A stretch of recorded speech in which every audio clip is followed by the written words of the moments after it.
ਵਾਹਿਗੁਰੂ। ਗੁਰ ਗੋਬਿੰਦ ਗੋਪਾਲ ਗੁਰ,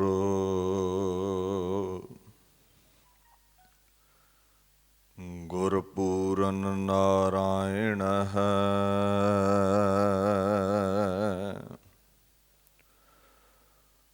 ਗੁਰ ਦਇਆਲ ਸਮਰੱਥ ਗੁਰ, ਗੁਰ ਨਾਨਕ ਪਤਿਤ ਉਦਾਹਰਣ ਹੈ।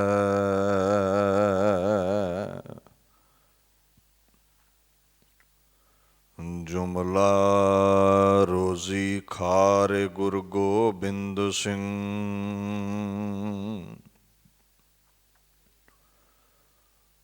ਬੈਜ਼ੇ ਹਕ ਇਮਤਾਰੇ ਗੁਰ ਗੋਬਿੰਦ ਸਿੰਘ।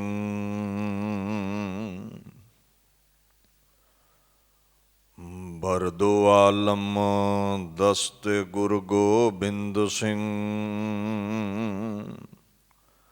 ਜੁਮਲਾ ਉਲਵੀ ਪਸਤੇ ਗੁਰ ਗੋਬਿੰਦ ਸਿੰਘ।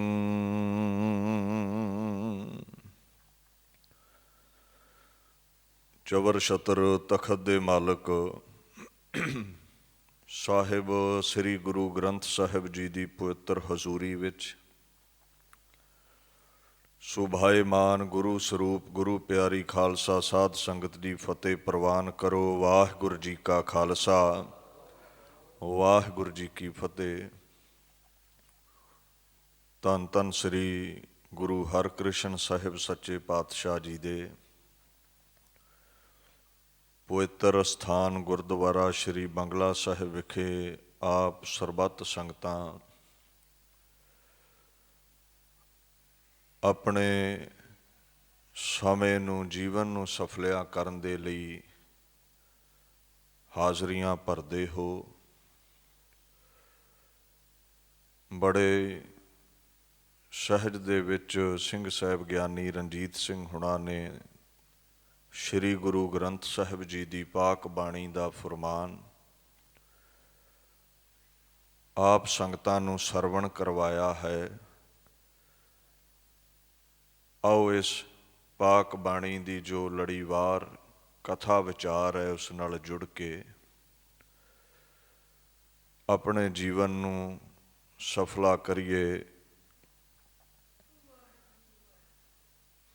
ਸਤਨਾਮ ਸ੍ਰੀ ਵਾਹਿਗੁਰੂ ਸਾਹਿਬ ਜੀ।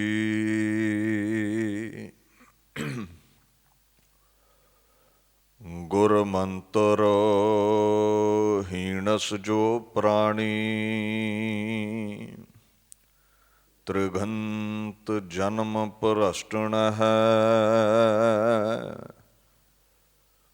ਕੂਕਰ ਹੈ ਸੂਕਰ ਹੈ, ਗਰਦਬ ਹੈ ਕਾਕ ਹੈ।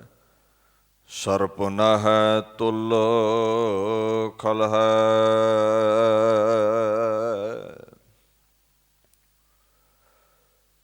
ਗੁਰੂ ਕੀ ਜੋ ਅਗੰਮੀ ਬਾਣੀ ਹੈ, ਜਿਸ ਦੀ ਮਹਾਨਤਾ ਗੁਰੂ ਗ੍ਰੰਥ ਸਾਹਿਬ ਪਾਤਸ਼ਾਹ ਆਪ ਦੱਸਦੇ ਨੇ। ਸਭ ਸੁਖ ਮੁਕਤ ਨਾਮ ਧੁਨ ਬਾਣੀ, ਸਚ ਨਾਮ ਉਰ ਧਾਰੀ। ਨਾਮ ਬਿਨਾ ਨਹੀਂ ਛੂਟਸ ਨਾਨਕ, ਸਾਚੀ ਤਰ ਤੂੰ ਤਾਰੀ। ਜਿਹੜੀ ਬਾਣੀ ਹੈ ਹਰ ਪ੍ਰਕਾਰ ਦਾ ਸੁਖ ਬਖਸ਼ਦੀ ਹੈ, ਮੁਕਤੀਦਾਇਕ ਹੈ। ਜਿਨ੍ਹਾਂ ਨੇ ਇਹਦੀ ਧੁਨ ਸੁਣ ਲਈ, ਜਿਨ੍ਹਾਂ ਨੇ ਹਿਰਦੇ ਵਿੱਚ ਇਸ ਨੂੰ ਧਾਰਨ ਕਰ ਲਿਆ, ਸੱਚ ਦੀ ਪ੍ਰਾਪਤੀ ਹੋ ਗਈ, ਰੋਗ ਸੋਗ ਮਿਟ ਗਏ। ਬਾਣੀ ਤੋਂ ਬਿਨਾਂ ਗੁਰੂ ਪਾਤਸ਼ਾਹ ਕਹਿੰਦੇ ਨੇ ਨਾਮ ਬਿਨਾਂ ਨਹੀਂ ਛੂਟਸ ਨਾਨਕ। ਨਾਮ ਤੋਂ ਬਿਨਾਂ ਨਜਾਤ ਨਹੀਂ ਹੈ, ਬਾਣੀ ਤੋਂ ਬਿਨਾਂ ਮੁਕਤੀ ਨਹੀਂ ਹੈ। ਸੋ ਰੋਗਾਂ ਸੋਗਾਂ ਤੋਂ, ਵਿਕਾਰਾਂ ਤੋਂ, 84 ਦੇ ਗੇੜ ਤੋਂ ਬਾਣੀ ਨਿਜਾਤ ਦਿਵਾਉਂਦੀ ਹੈ। ਇਸ ਬਾਣੀ ਦੀ ਅਗੰਮੀ ਵਿਚਾਰ ਕਰਨ ਦਾ ਯਤਨ ਕਰੀਏ। ਗੁਰੂ ਅਰਜਨ ਸਾਹਿਬ ਸੱਚੇ ਪਾਤਸ਼ਾਹ ਸਹਿਸਕ੍ਰਿਤੀ ਦੇ ਸ਼ਲੋਕਾਂ ਵਿੱਚ ਇਹ ਹੁਕਮ ਕਰਦੇ ਨੇ,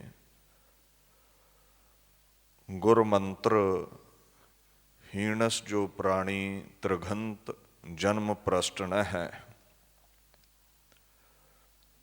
ਜਿਹੜਾ ਬੰਦਾ ਗੁਰੂ ਤੋਂ ਦੀਖਿਆ ਨਹੀਂ ਲੈਂਦਾ, ਗੁਰੂ ਦਾ ਮੰਤਰ ਹਾਸਲ ਨਹੀਂ ਕਰਦਾ, ਉਹਦੇ ਜੀਵਨ ਤੇ ਕਹਿੰਦੇ ਤ੍ਰਿਕਾਰ ਹੈ, ਉਹਦਾ ਜੀਵਨ ਫਿਟਕਾਰ ਯੋਗ ਹੈ। ਹੁਣ ਗੁਰਮੰਤਰ ਦਾ ਮਤਲਬ ਸਮਝਿਓ, ਹਰ ਧਰਮ ਦੇ ਵਿੱਚ ਵੱਖੋ ਵੱਖ ਗੁਰੂ ਨੇ ਤੇ ਵੱਖੋ ਵੱਖ ਉਹਨਾਂ ਦੇ ਮੰਤਰ ਨੇ। ਗੁਰਮੰਤਰ ਹੁੰਦਾ ਕੀ ਹੈ? ਧਰਮ ਦਾ ਉਹ ਮਹਾਵਾਕਿਆ ਹੈ ਜੋ ਧਰਮ ਨੂੰ, ਮਜ਼ਹਬ ਨੂੰ ਧਾਰਨ ਦੇ ਸਮੇਂ ਉਪਦੇਸ਼ ਵਿੱਚ ਮਿਲਦਾ ਹੈ। ਧਰਮ ਦੇ ਅੰਦਰ ਜੋ ਮਜ਼ਹਬੀ ਲਫ਼ਜ਼ ਨੇ ਨਾ, ਉਹਨਾਂ ਲਫ਼ਜ਼ਾਂ ਚੋਂ ਖਾਸ ਲਫ਼ਜ਼ ਚੁਣ ਲਏ ਜਾਂਦੇ ਨੇ ਔਰ ਉਹੀ ਗੁਰਮੰਤਰ ਅਖਵਾਉਂਦੇ ਨੇ, ਉਹਨੂੰ ਜਪ ਕੇ ਮਨੁੱਖਤਾ ਜੀਵਨ ਸਫਲਾ ਕਰਦੀ ਹੈ। ਸਿੱਖ ਜਗਤ ਦੇ ਅੰਦਰ ਗੁਰਮੰਤਰ ਹੈ ਵਾਹਿਗੁਰੂ। ਕਈ ਵਾਰ ਅਸੀਂ ਸ਼ੰਕੇ ਵਿੱਚ ਵੀ ਪੈ ਜਾਂਦੇ ਹਾਂ, ਸ਼ਾਇਦ ਵਾਹਿਗੁਰੂ ਗੁਰਮੰਤਰ ਹੈ, ਨਹੀਂ, ਵਾਹਿਗੁਰੂ। ਅਰਥ ਵਾਹਿਗੁਰੂ ਦਾ ਵੀ ਅਚਰਜ ਹੈ, ਜੋ ਅਗਿਆਨ ਨੂੰ ਖਤਮ ਕਰਦਾ ਹੈ, ਗਿਆਨ ਬਖਸ਼ਦਾ ਹੈ। ਪਰ ਅਗਰ ਤੁਸੀਂ ਗੁਰਬਾਣੀ ਤੋਂ ਲੈ ਕੇ ਇਤਿਹਾਸਿਕ ਤੱਥ ਫਰੋਲੋਗੇ ਤੇ ਤੁਹਾਨੂੰ ਵਾਹਿਗੁਰੂ ਲਫ਼ਜ਼ 3 ਹਿੱਸੇ ਮਿਲੇਗਾ ਤੇ ਚੌਥਾ ਹਿੱਸਾ ਹੀ 1-2 ਵਾਰ ਵਾਹਿਗੁਰੂ ਲਫ਼ਜ਼ ਮਿਲਦਾ ਹੈ। ਸੋ ਆਪਣੀ ਮਤ ਵਰਤਨ ਨਾਲੋਂ ਜਿਤਨੇ ਵੀ ਸਿੱਖ ਜਗਤ ਦੇ ਅੰਦਰ ਇਤਿਹਾਸਕਾਰ ਨੇ, ਮਹਾਂਪੁਰਸ਼ ਹੋਏ ਨੇ, ਜਿਨ੍ਹਾਂ ਦੀਆਂ ਲਿਖਤਾਂ ਨੇ, ਕੁਝ ਐਸੀਆਂ ਲਿਖਤਾਂ ਜਿਨ੍ਹਾਂ ਨੂੰ ਬਾਣੀ ਦਾ ਰੁਤਬਾ ਮਿਲਿਆ ਹੈ ਗੁਰੂ ਅਰਜਨ ਸਾਹਿਬ ਦੇ ਦਰ ਤੋਂ, ਗੁਰੂ ਗੋਬਿੰਦ ਸਿੰਘ ਦੇ ਦਰ ਤੋਂ, ਉਹਨਾਂ ਨੂੰ ਧਿਆਨ ਵਿੱਚ ਰੱਖਣਾ ਚਾਹੀਦਾ ਹੈ। ਗੁਰੂ ਗ੍ਰੰਥ ਸਾਹਿਬ ਵਿੱਚ ਵੀ ਚੌਥਾ ਹਿੱਸਾ ਵਾਹਿਗੁਰੂ ਲਫ਼ਜ਼ ਆਇਆ, 3 ਹਿੱਸੇ ਵਾਹਿਗੁਰੂ ਲਫ਼ਜ਼ ਆਇਆ ਹੈ। ਵਾਹਿਗੁਰੂ, ਵਾਹਿਗੁਰੂ, ਵਾਹਿਗੁਰੂ, ਵਾਹਿ ਜੀਓ। ਸਤ ਸਾਚ ਸ੍ਰੀ ਨਿਵਾਸ ਆਦ ਪੁਰਖ ਸਦਾ ਤੂਹੀ। ਵਾਹਿਗੁਰੂ, ਵਾਹਿਗੁਰੂ, ਵਾਹਿਗੁਰੂ, ਵਾਹਿ ਜੀਓ। ਵਾਹਿਗੁਰੂ ਕਿਹਾ ਕਿਸ ਨੂੰ ਹੈ? ਜੋ ਸੱਤ ਹੈ, ਜੋ ਸੱਚ ਹੈ, ਜੋ ਆਦ ਪੁਰਖ ਹੈ, ਰਚਨਾ ਤੋਂ ਪਹਿਲਾਂ ਦਾ ਹੈ, ਜਿਸ ਨੂੰ ਕਲਗੀਧਰ ਕਹਿੰਦੇ ਨੇ ਆਦ ਅੰਤ ਇੱਕ ਹੈ, ਅਵਤਾਰਾ ਸੋਈ ਗੁਰੂ ਸਮਝਿਓ ਹਮਾਰਾ। ਪਰਮਾਤਮਾ ਦੀ ਬਾਬਤ ਆਇਆ ਹੈ, ਹੂ ਇਜ਼ ਫੋਰਐਵਰ, ਸਦੀਵੀ ਜੋ ਰਹਿਣ ਵਾਲਾ ਹੈ। ਹੀ ਇਜ਼ ਦਾ ਪ੍ਰਾਈਮਲ ਬੀਇੰਗ, ਸਭ ਤੋਂ ਆਦ ਹੈ ਉਹ। ਅਸੀਂ ਰਹੀਏ ਜਾਂ ਨਾ ਰਹੀਏ, ਉਹ ਰਹਿਣ ਵਾਲਾ ਹੈ। ਹੁਣ ਆਓ ਗੁਰੂ ਗ੍ਰੰਥ ਸਾਹਿਬ ਤੋਂ ਬਾਅਦ ਸ਼੍ਰੀ ਦਸਮ ਗ੍ਰੰਥ ਤੇ। ਤੁਸੀਂ ਤਕਰੀਬਨ ਹਰ ਬਾਣੀ ਦੇ ਉੱਪਰ ਇੱਕ ਲਫ਼ਜ਼ ਪੜ੍ਹਦੇ ਹੋ। ਗੁਰੂ ਗੋਬਿੰਦ ਸਿੰਘ ਜੋ ਲਿਖਦੇ ਨੇ, ਇੱਕ ਓੰਕਾਰ ਸ੍ਰੀ ਵਾਹਿਗੁਰੂ ਜੀ ਕੀ ਫਤਿਹ। ਸ੍ਰੀ ਜੋ ਸ਼੍ਰੋਮਣੀ ਹੈ, ਵਾਹਿਗੁਰੂ ਅਚਰਜ ਰੂਪ ਜਿਹਦਾ ਅੰਤ ਨਾ ਪਾਇਆ ਜਾ ਸਕੇ, ਉਹਦੀ ਸਦਾ ਹੀ ਫਤਿਹ ਹੈ। ਤੁਸੀਂ ਜਿੱਤਦੇ ਹੋ, ਤੁਸੀਂ ਹਾਰਦੇ ਹੋ, ਪਰ ਪਰਮਾਤਮਾ ਸਦਾ ਹੀ ਜਿੱਤਦਾ ਹੈ, ਉਹਦੀ ਸਦਾ ਹੀ ਜਿੱਤ ਹੈ। ਤੁਹਾਡੀ ਜਿੱਤ ਵਿੱਚ ਵੀ ਜਿੱਤ ਹੈ ਤੇ ਤੁਹਾਡੀ ਹਾਰ ਵਿੱਚ ਵੀ ਉਹਦੀ ਜਿੱਤ ਹੈ, ਉਹ ਹਾਰਦਾ ਨਹੀਂ ਹੈ। ਸਾਡੀ ਅਰਦਾਸ ਵਿੱਚ ਵੀ, ਚੰਡੀ ਦੀ ਵਾਰ ਵਿੱਚ ਵੀ ਇਹ ਲਫ਼ਜ਼ ਆਉਂਦੇ ਨੇ। ਜਦੋਂ ਵੀ ਸ਼੍ਰੀ ਮੁਕਵਾਕ ਪਾਤਸ਼ਾਹੀ 10ਵੀਂ ਪੜ੍ਹਦੇ ਹੋ ਤੇ ਲਫ਼ਜ਼ ਮਿਲਦੇ ਨੇ। ਦਸਮ ਗ੍ਰੰਥ ਤੋਂ ਬਾਅਦ ਆਓ ਸਿੱਖ ਜਗਤ ਤੋਂ ਜਿਨ੍ਹਾਂ ਮਹਾਂਪੁਰਸ਼ਾਂ ਦੇ ਵਾਕਾਂ ਨੂੰ ਬਾਣੀ ਦਾ ਰੁਤਬਾ ਹਾਸਲ ਹੈ, ਉਹ 2 ਹੋਏ ਨੇ, ਭਾਈ ਗੁਰਦਾਸ ਤੇ ਦੂਜੇ ਭਾਈ ਨੰਦ ਲਾਲ। ਭਾਈ ਗੁਰਦਾਸ ਦੀਆਂ ਵਾਰਾਂ ਤੇ ਆਓ। ਚਾਰੋਂ ਅਸ਼ਰ ਇੱਕ ਕਰ ਵਾਹਿਗੁਰੂ ਜਪ ਮੰਤਰ ਜਪਾਵੈ। ਅਚਰਜ ਰੂਪ ਪਰਮਾਤਮਾ ਦੇ ਨਾਮ ਦਾ ਹੀ ਗੁਰਮੰਤਰ ਜਪਣਾ ਤੇ ਜਪਾਉਣਾ ਹੈ। ਕਹਿੰਦੇ ਜਹਾਂ ਤੇ ਉਪਜਿਆ ਫਿਰ ਤਹਾਂ ਸਮਾਵੈ। ਤੇ ਜਿਹੜਾ ਵਾਹਿਗੁਰੂ ਮੰਤਰ ਦਾ ਅਭਿਆਸ ਕਰੇਗਾ, ਜਿਸ ਅਕਾਲ ਪੁਰਖ ਤੋਂ ਪੈਦਾ ਹੋਇਆ ਹੈ, ਜੁਦਾ ਹੋਇਆ ਹੈ, ਉਸੇ ਵਿੱਚ ਹੀ ਮਿਲ ਜਾਵੇਗਾ, ਉਹਦੇ ਵਿੱਚ ਇਕਮਿਕ ਹੋ ਜਾਵੇਗਾ। ਇੱਕ ਜਗ੍ਹਾ ਹੋਰ ਕਹਿੰਦੇ ਨੇ, ਸਤਿਗੁਰ ਪੁਰਖ ਦਇਆਲ ਹੋਏ, ਵਾਹਿਗੁਰੂ ਸੱਚ ਮੰਤਰ ਸੁਣਾਇਆ। ਕਹਿੰਦੇ ਮੇਰੇ ਤੇ ਦਿਆਲੂ ਹੋ ਕੇ ਨਾ ਗੁਰੂ ਰਾਮਦਾਸ ਨੇ, ਗੁਰੂ ਅਰਜਨ ਸਾਹਿਬ ਨੇ ਮੈਨੂੰ ਮੰਤਰ ਬਖਸ਼ਿਆ। ਉਹ ਕਿਹੜਾ ਹੈ? ਵਾਹਿਗੁਰੂ। ਸੋ ਇਹ ਸਾਡਾ ਗੁਰਮੰਤਰ ਹੈ। ਸੱਚ ਰਾਸ ਰਹਿ ਰਾਸ ਦੇ, ਪੈਰੀਂ ਪੈ ਜਗ ਪੈਰੀਂ ਪਾਇਆ। ਇਹ ਸੱਚੀ ਰਾਸ ਦੀ ਕਮਾਈ ਜਿਹੜਾ ਵੀ ਕਰੇਗਾ, ਜਗਤ ਉਹਦੇ ਪੈਰੀਂ ਆਣ ਪੈਂਦਾ ਹੈ। ਉਹ ਮਹਾਂਪੁਰਸ਼ ਹੋ ਨਿਬੜਦਾ ਹੈ। ਜਾਂ ਨਾਨਕ ਸਤਿਗੁਰ ਪੂਜਿਆ ਤਿਨ ਹਰ ਪੂਜ ਕਰਾਵਾ, ਉਹਦੀ ਪੂਜਾ ਹੁੰਦੀ ਹੈ। ਇੱਕ ਜਗ੍ਹਾ ਹੋਰ ਭਾਈ ਗੁਰਦਾਸ ਕਹਿੰਦੇ ਨੇ, ਵਾਹਿਗੁਰੂ ਗੁਰਮੰਤਰ ਹੈ ਜਪ ਹਉਮੈ ਖੋਈ। ਹੁਣ ਜਗ੍ਹਾ ਜਗ੍ਹਾ ਇਹ ਜ਼ਿਕਰ ਮਿਲ ਜਾਂਦਾ ਹੈ। ਇਹਦੇ ਬਾਅਦ ਆਓ, ਪਹਿਲੀ ਉਦਾਹਰਣ ਗੁਰਬਾਣੀ ਗੁਰੂ ਗ੍ਰੰਥ ਸਾਹਿਬ ਦੀ, ਦੂਸਰੀ ਦਸਮ ਗ੍ਰੰਥ ਦੀ ਬਾਣੀ ਦੀ, ਤੀਸਰੀ ਭਾਈ ਗੁਰਦਾਸ ਦੀ ਬਾਣੀ ਦੀ, ਚੌਥੀ ਉਦਾਹਰਣ ਹੈ ਭਾਈ ਨੰਦ ਲਾਲ ਜੀ ਦੀ ਬਾਣੀ ਦੀ। ਸਿਫਤ ਸਨਾਹ ਪੁਸਤਕ ਪੜ੍ਹਿਓ ਭਾਈ ਨੰਦ ਲਾਲ ਦੀ। ਉਹਦੇ ਚੋਂ ਕਹਿੰਦੇ ਨੇ, ਗੁਰੂ ਗੋਬਿੰਦ ਸਿੰਘ ਨੇ ਮੈਨੂੰ ਵਾਹਿਗੁਰੂ ਗੁਰਮੰਤਰ ਬਖਸ਼ਿਆ ਹੈ। ਤੇ ਤੂੰ ਹੁਣ ਭਾਈ ਨੰਦ ਲਾਲ ਨੂੰ ਸਿਆਣਾ ਹੋ ਗਿਆ, ਜਿਹੜਾ ਗੁਰੂ ਦਾ ਹੀ ਰੂਪ ਹੋ ਗਿਆ, ਅਭੇਦ ਹੋ ਗਿਆ ਗੁਰੂ ਦੇ ਚਰਨਾਂ 'ਚ, ਨਦੀ ਸਾਗਰ 'ਚ ਮਿਲ ਗਈ। ਭਾਈ ਗੁਰਦਾਸ ਨੂੰ ਸਿਆਣਾ ਹੋ ਗਿਆ ਹੈ, ਆਪਣੀ ਮਨਮਤ ਦੇ ਨਾਲ ਹੋਰ ਹੀ ਮੰਤਰ ਜਪਾਉਣ ਦੀ ਵਿਧੀ ਦੱਸ ਰਿਹਾ ਹੈ। ਜਦੋਂ ਤੁਸੀਂ ਭਾਈ ਨੰਦ ਲਾਲ ਦੀ ਦੂਸਰੀ ਰਚਨਾ ਗੰਜਨਾਮਾ ਪੜ੍ਹਦੇ ਹੋ, ਅਰਬੀ ਫਾਰਸੀ ਦੀ ਰਚਨਾ ਦੀ ਆਰੰਭਤਾ ਦੇ ਵਿੱਚ ਆਉਂਦਾ ਹੈ, ਵਾਹਿਗੁਰੂ ਜੀਓ ਸਤ। ਸਦੀਵੀ ਹੈ ਪਰਮਾਤਮਾ ਅਚਰਜ ਰੂਪ। ਸੋ ਭਾਈ ਨੰਦ ਲਾਲ ਵੀ ਵਾਹਿਗੁਰੂ ਲਫ਼ਜ਼ ਹੀ ਵਰਤਦੇ ਨੇ। ਇਹਦੇ ਬਾਅਦ ਆਓ, ਉਹ ਮਹਾਂਪੁਰਸ਼ ਜਿਹੜਾ ਸੱਚ ਦੀ ਖਾਤਰ, ਧਰਮ ਦੀ ਖਾਤਰ, ਇਨਸਾਨੀਅਤ ਦੀ ਖਾਤਰ ਬੰਦ ਬੰਦ ਕਟਵਾ ਗਿਆ। ਉਹਦੇ ਪਾਕ ਹਸਤ ਕਮਲ ਗੁਰ ਬਿਲਾਸ ਦੇ ਵਿੱਚ ਲਿਖਦੇ ਨੇ, ਵਾਹਿਗੁਰੂ ਹੀ ਗੁਰਮੰਤਰ ਹੈ। ਭਾਈ ਮਨੀ ਸਿੰਘ, ਇਹ ਪੰਜਵੀਂ ਉਦਾਹਰਣ ਹੈ। ਤੇ ਛੇਵਾਂ ਪੱਖ, ਜਦੋਂ ਗੁਰੂ ਗੋਬਿੰਦ ਸਿੰਘ ਪਾਤਸ਼ਾਹ ਦੇ ਹੁਕਮ ਵਿੱਚ ਅੰਮ੍ਰਿਤ ਸੰਚਾਰ ਹੋਇਆ ਨਾ, ਖੰਡੇ ਦੀ ਪਹੁਲ ਤਿਆਰ ਹੋਈ, ਤੇ ਮਹਾਰਾਜ ਨੇ ਪੰਜਾਂ ਪਿਆਰਿਆਂ ਨੂੰ ਵਾਹਿਗੁਰੂ ਗੁਰਮੰਤਰ ਬਖਸ਼ਿਆ।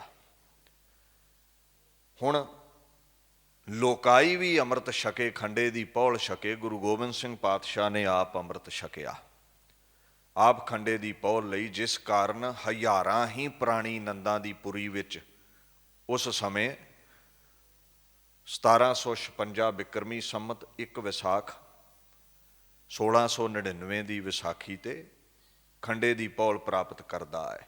ਕਈ ਦਿਨ ਅੰਮ੍ਰਿਤ ਸੰਚਾਰ ਹੁੰਦਾ ਰਿਹਾ ਸੀ, ਕਿਉਂਕਿ ਸੰਗਤ ਬੜੀ ਸੀ। ਗੁਰੂ ਕੇ ਸਾਹਿਬਜ਼ਾਦਿਆਂ ਵੀ ਅੰਮ੍ਰਿਤ ਛਕਿਆ ਹੈ। ਬਾਬਾ ਅਜੀਤ ਸਿੰਘ, ਬਾਬਾ ਜੁਝਾਰ ਸਿੰਘ, ਬਾਬਾ ਜੋਰਾਵਰ ਸਿੰਘ, ਬਾਬਾ ਫਤਿਹ ਸਿੰਘ। ਗੁਰੂ ਕੇ ਮਹਿਲਾਂ ਨੇ ਵੀ ਅੰਮ੍ਰਿਤ ਛਕਿਆ ਹੈ। ਮਾਤਾ ਸਾਹਿਬ ਕੌਰ, ਮਾਤਾ ਸੁੰਦਰ ਕੌਰ ਹੋਣਾ ਤੇ ਗੁਰੂ ਦੀ ਮਾਤਾ ਮਾਂ ਗੁਜਰੀ ਨੇ ਵੀ ਅੰਮ੍ਰਿਤ ਛਕਿਆ ਹੈ। ਗੁਰਾਂ ਦੇ ਮਾਮਾ ਬਾਬਾ ਕਿਰਪਾਲ ਚੰਦ ਜੀ ਨੇ ਵੀ ਅੰਮ੍ਰਿਤ ਛਕਿਆ ਹੈ।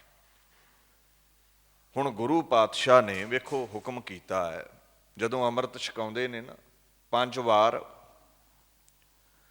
ਜਦੋਂ ਮੂੰਹ ਤੇ ਛਿੱਟੇ ਮਾਰਦੇ ਨੇ ਉਸ ਪਾਕ ਜਲ ਦੇ, ਤੇ ਹੁਕਮ ਕਰਦੇ ਨੇ 5 ਪਿਆਰੇ, ਉਦੋਂ 5 ਛਿੱਟਿਆਂ ਨਾਲ 5 ਵਾਰ ਆਪਾਂ ਬੋਲਦੇ ਆਂ, ਵਾਹਿਗੁਰੂ ਜੀ ਕਾ ਖਾਲਸਾ ਵਾਹਿਗੁਰੂ ਜੀ ਕੀ ਫਤਿਹ।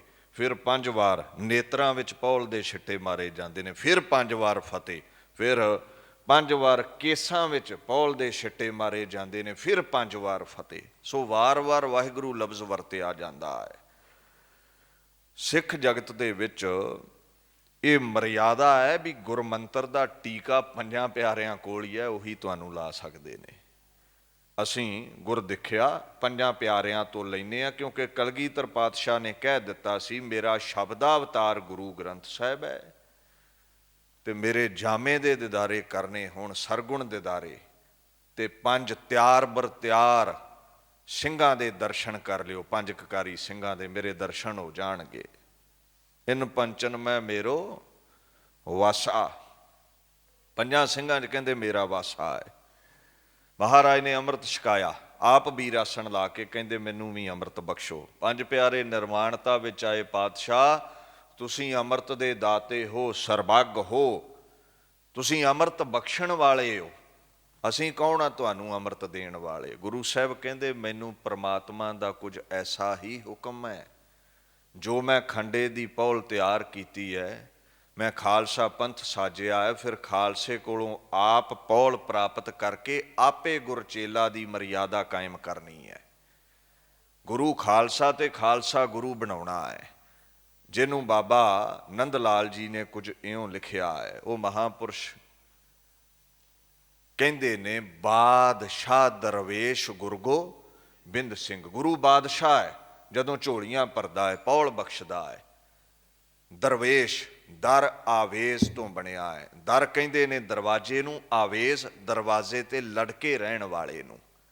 ਪਰ ਰੱਬ ਦੇ ਦਰਵਾਜ਼ੇ ਤੇ ਕੌਣ ਲੜਕਿਆ ਰਹਿੰਦਾ ਹੈ? ਸਾਧੂ ਜਨ, ਸੰਤ, ਫਕੀਰ, ਨਿਰਮਾਣਤਾ 'ਚ ਰਹਿਣ ਵਾਲੇ। ਕਹਿੰਦੇ ਤੂੰ ਜਦੋਂ ਅੰਮ੍ਰਿਤ ਦਿੰਦਾ ਹੈ, ਬਾਦਸ਼ਾਹ ਜਾਪਦਾ ਹੈ, ਜਦੋਂ ਵੀਰ ਆਸਣ ਲਾ ਕੇ ਅੰਮ੍ਰਿਤ ਮੰਗਦਾ ਹੈ, ਪੌਲ ਮੰਗਦਾ ਹੈ, ਤੇ ਤੂੰ ਇੱਕ ਦਰਵੇਸ਼, ਇੱਕ ਫਕੀਰ, ਇੱਕ ਭਿਖਾਰੀ ਪਿਆ ਜਾਪਦਾ ਹੈ। ਵਾਹੋ ਵਾਹੋ ਗੋਬਿੰਦ ਸਿੰਘ ਆਪੇ ਗੁਰ ਚੇਲਾ। ਖੈਰ ਪੰਜਾਂ ਪਿਆਰਿਆਂ ਖੰਡੇ ਦੀ ਪੌਲ ਪਾਤਸ਼ਾਹ ਨੂੰ ਵੀ ਦਿੱਤੀ, ਸਾਰੇ ਪਰਿਵਾਰ ਨੇ ਅੰਮ੍ਰਿਤ ਛਕਿਆ, ਗੁਰੂ ਕਿਆਂ ਸਿੱਖਾਂ ਨੇ ਅੰਮ੍ਰਿਤ ਛਕਿਆ। ਸੋ ਉਦੋਂ ਤੋਂ ਇਹ ਮਰਿਆਦਾ ਚੱਲ ਪਈ, ਜਦੋਂ ਤੋਂ ਗੁਰਾਂ ਨੇ ਪੰਜਾਂ ਪਿਆਰਿਆਂ ਤੋਂ ਪੌਲ ਲਈ ਵੀ ਹਰ ਸਿੱਖ ਨੇ ਗੁਰੂ ਦਿਖਿਆ ਪੰਜਾਂ ਪਿਆਰਿਆਂ ਤੋਂ ਲੈਣੀ ਹੈ, ਤੇ ਪੰਜ ਪਿਆਰੇ ਹੀ ਗੁਰਮੰਤਰ ਬਖਸ਼ਦੇ ਨੇ। ਉਹ ਕੀ ਹੈ? ਵਾਹਿਗੁਰੂ। ਸੋ ਇਸ ਮੰਤਰ ਨੂੰ ਧਾਰਨੇ ਵਾਲਾ ਸਿੱਖ ਹੈ, ਇਸ ਮੰਤਰ ਨੂੰ ਜਪਣ ਵਾਲਾ ਸਿੱਖ ਹੈ ਦੀਨ ਦੁਨੀਆ ਦੇ ਮਾਲਕ।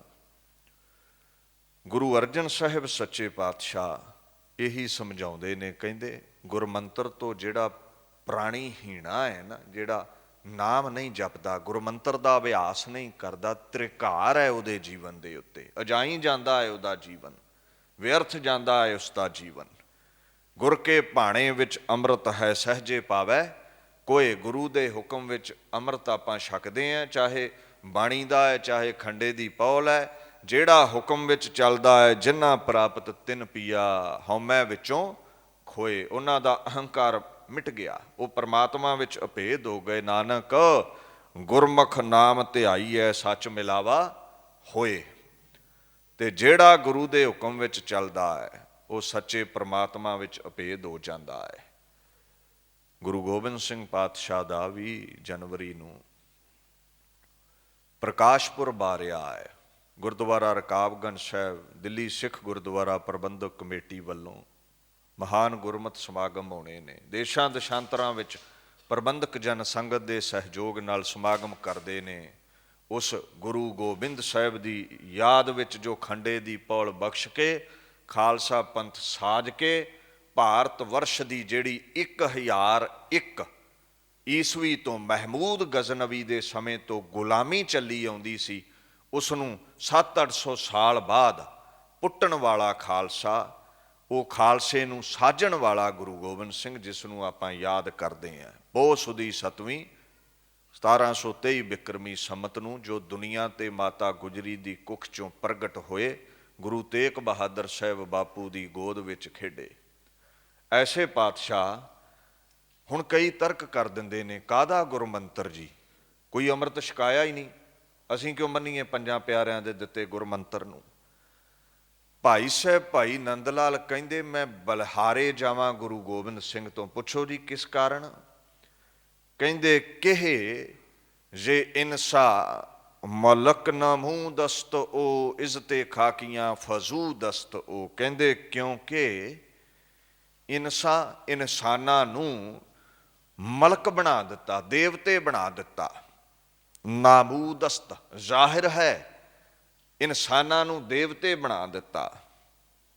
ਕਿਸਨੇ? ਕਹਿੰਦੇ ਗੁਰੂ ਗੋਬਿੰਦ ਸਿੰਘ ਨੇ ਅੰਮ੍ਰਿਤ ਬਖਸ਼ ਕੇ। ਹੁਣ ਅੰਮ੍ਰਿਤ ਬਖਸ਼ਿਆ ਹੈ ਤੇ ਭਾਈ ਨੰਦ ਲਾਲ ਕਹਿ ਰਹੇ ਨੇ ਨਾ, ਤੇ ਗੁਰੂ ਗੋਬਿੰਦ ਸਿੰਘ ਦੇ ਹਜ਼ੂਰੀ ਕਵੀ ਨੇ, 52 ਕਵੀਆਂ ਚੋਂ ਇੱਕ ਨੇ। ਸੋ ਸ਼ੰਕਾ ਚਾਹੀਦਾ ਹੀ ਨਹੀਂ ਹੈ ਵੀ ਅੰਮ੍ਰਿਤ ਛਕਾਇਆ ਕਿ ਨਹੀਂ ਛਕਾਇਆ, ਉਹ ਮਹਾਂਪੁਰਸ਼ ਕਹਿ ਰਹੇ ਨੇ। ਬਾਣੀ ਕੀ ਕਹਿੰਦੀ ਹੈ? ਬਲਿਹਾਰੀ ਗੁਰ ਆਪਣੇ ਦਿਉਹਾੜੀ ਸਦਵਾਰ, ਜਿਨ ਮਾਨਸ ਤੇ ਦੇਵਤੇ ਕੀਏ ਕਰਤ ਨਾ ਲਾਗੀ ਵਾਰ। ਉਹ ਦੇਵਤੇ ਬਣਾ ਦਿੰਦਾ ਹੈ, ਉਹ ਮਲਕ ਬਣਾ ਦਿੰਦਾ ਹੈ, ਇਨਸਾਨ ਦੀ ਆਦਮ ਦੀ ਜਾਤ ਤੋਂ ਮਹਾਂਪੁਰਸ਼ ਬਣਾ ਦਿੰਦਾ ਹੈ। ਇੱਜ਼ਤੇ ਖਾਕੀਆ ਫਜ਼ੂ ਦਸਤ ਉਹ, ਇੱਜ਼ਤ ਵਡਿਆਈ ਨੂੰ ਕਹਿੰਦੇ ਨੇ, ਖਾਕ ਮਿੱਟੀ ਨੂੰ ਕਹਿੰਦੇ ਨੇ। ਫਜ਼ੂ ਦਸਤ, ਫਜ਼ੂਦ ਵੱਡਿਓਂ ਵੱਡਾ। ਗੁਰੂ ਗੋਬਿੰਦ ਸਿੰਘ ਮਿੱਟੀ ਵਿੱਚ ਰੁਲਦੇ ਹੋਏ ਕਿਣਕਿਆਂ ਨੂੰ ਸੁਮੇਰ ਪਰਬਤ ਬਣਾ ਦਿੰਦਾ ਹੈ। ਭਾਵ ਭਾਰਤ ਵਰਸ਼ ਦੇ ਗੁਲਾਮ ਲੋਕ ਪੈਰਾਂ ਵਿੱਚ ਲਿਤਾੜੇ ਜਾ ਰਹੇ ਸਨ ਮੁਗਲਾਂ ਵੱਲੋਂ। ਖੰਡੇ ਦੀ ਪੌਲ ਬਖਸ਼ ਕੇ, ਮਾਲਾ ਵਾਲੇ ਹੱਥਾਂ ਵਿੱਚ ਤਲਵਾਰ ਪਕੜਾ ਕੇ ਗੁਰੂ ਗੋਬਿੰਦ ਸਿੰਘ ਪਾਤਸ਼ਾਹ ਨੇ ਖਾਲਸਾ ਸਾਜ ਕੇ ਦਿੱਲੀ ਦੇ ਤਖਤ ਦਾ ਵਾਰਸ ਬਣਾ ਦਿੱਤਾ। ਮਿੱਟੀ 'ਚ ਰੁਲਦੇ ਤਖਤ ਮਾਨਣ ਲੱਗ ਪਏ। ਆ ਜਿੰਨੇ ਗੁਰਧਾਮ ਦਿੱਲੀ ਵਿੱਚ ਵੇਖਦੇ ਹੋ, ਇਹ ਕਿਸਨੇ ਹੋਂਦ ਵਿੱਚ ਲਿਆਂਦੇ ਨੇ?